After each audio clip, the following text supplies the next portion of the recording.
Is social media a good influence, and does the news lie? Thanks for listening to my talk. Just kidding, but you should have seen your faces. Now you're probably thinking that this kid is crazy. How could social media be a bad influence? And the news can't lie, right? That's like the opposite of what the news stands for. Now that I have your attention though, I'm going to tell you some of the ways social media affects our everyday lives, how the news puts a spin on its facts, and how people interpret them. Oh God. Sorry. We cut that out, right? No. Okay. The average person spends 5 years of their life on social media. That's 5 years they could have spent on cancer research. I'm not saying that social media is necessarily a bad thing, but the way we let it influence our everyday lives could be negative. A survey of 1,479 youngsters aged 14 to 24 found that Instagram was positive in terms of self-identity and self-expression. But the survey also found that the photo-sharing app can negatively impact people's body image, sleep, and fear of missing out. The survey also found that some children felt panic-stricken or even physically sick if they didn't post selfies on Facebook every day. Social media can also lead to overeating and obesity. How, you ask? Well, even though you can't reach through the screen and grab the tasty food you're seeing, viewing tasty food can stir up your appetite and compel overeating. Look at this picture of buttered popcorn, which is supposedly the tastiest food on earth, according to CNN.com. Hungry yet?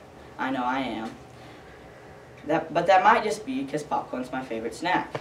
I could have shown you a picture of candy, or chips, or carrots, but I didn't, because I love popcorn.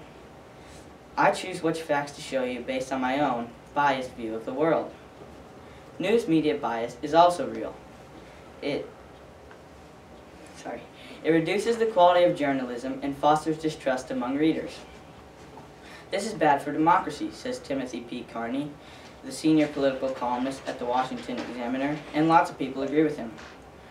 2 in 10 Americans, 22%, trust the information they get from local news organizations, which is 18% trust the facts they get from national news organizations, slightly higher than the 14% who trust the information they get from their friends and family.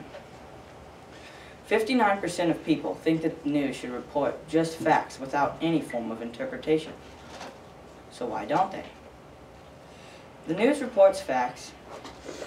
The news over-exaggerates facts to make a more interesting broadcast. You hardly ever hear the news reporting good facts, when there's definitely more of them out there than the bad. It's almost impossible to turn on the TV or go online without being overrun by notifications or assaulted by news stories about some natural disaster or plane crash or crime or terrorist acts. And it feels like the world is crumbling around us. But that's not really the case. There have always been crimes and natural disasters in the world. The only major difference is now the news is reporting stuff like that because it grabs our attention. What's that saying? Bad news travels faster than good news? When an event is flagged as negative by the brain, it's stored differently and more carefully by the hippocampus, says Rick Hansen from the Columbian Journalism Review. I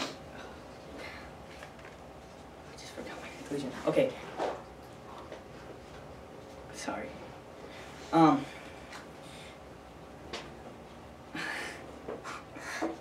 Okay. When you're on social media or watching the news, just think about what you're hearing or seeing, and maybe even do a fact check or two before you believe what you just saw. And remember, not everything you see is true, and it's not always the whole story.